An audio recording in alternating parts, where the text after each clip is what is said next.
যেমন নামাজ কিয়ামতের দিন সর্বপ্রথম তার হিসাব নেওয়া হবে। আপনি মুসলমান যদি হন, ঈমানের হিসাব হলো আসসালামু ক্বাবলাল কালাম আউয়ালু সালাম বা'দাল কালাম। সর্বপ্রথম তারে সালাম দিবেন। কি দিবেন?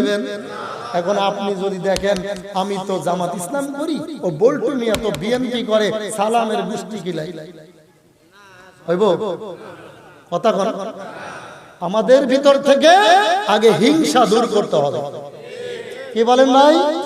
আমি এখানে বক্তা, এখানে সারসিনার লোক আছে, চরমুনার লোক আছে, জামাতুল ইসলামের লোক আছে, হেফাজতে আছে, বিএনপি আছে, আওয়ামী লীগ আছে, আরো কত কুতকুতি দল।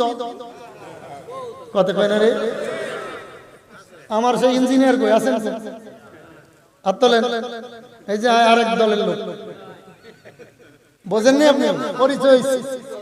এখন আমি আলোচনা করব কোরআন ও হাদিস থেকে। যদি আমার আব্বার বিরুদ্ধে যায়, আমার করার কিছু নাই। কতক্ষণ না কেন? আরো জোরে বলেন, আরো জোরে বলেন।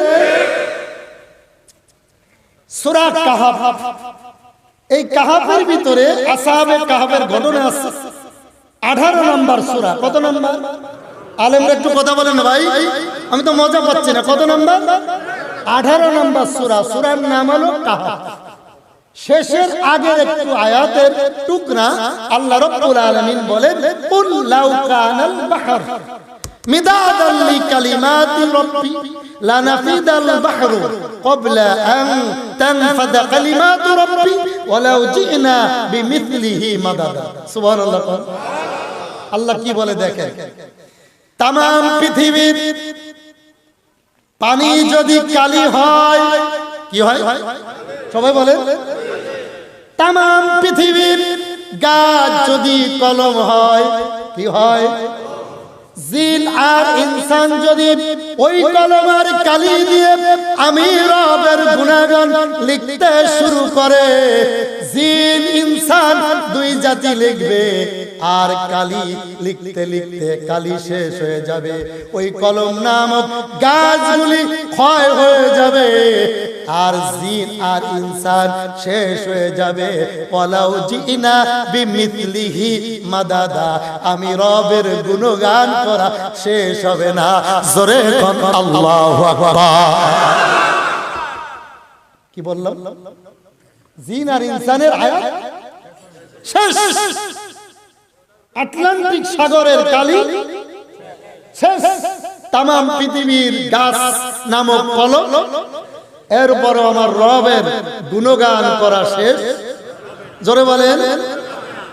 হাদিসে কুদসির ভিতরে আসছে 342 পৃষ্ঠার হাদিস। আল্লাহ রাসূল বলেন, আমার উম্মত ভালো করে বোঝো, দুনিয়ার জমিনে মানুষের সবথেকে বড় বিপদ হলো নিজের সন্তান মারা যাওয়া। আর মানুষ অ্যাক্সিডেন্ট করে আইসিইউর ভিতরে মৃত্যুর দিন গোনা। এরপরও যদি এত বড় বিপদ হওয়ার পরে কোন মানুষ যদি তোমারে জিজ্ঞেস করে, আব্দুল করিম, আব্দুর রহমান কেমন আছো, তুমি আইসিইউর ভিতরে ইশারায় বলে দিবা, আলহামদুলিল্লাহ আমি বড় ভালো আছি। জোরে কোন সুবহানাল্লাহ।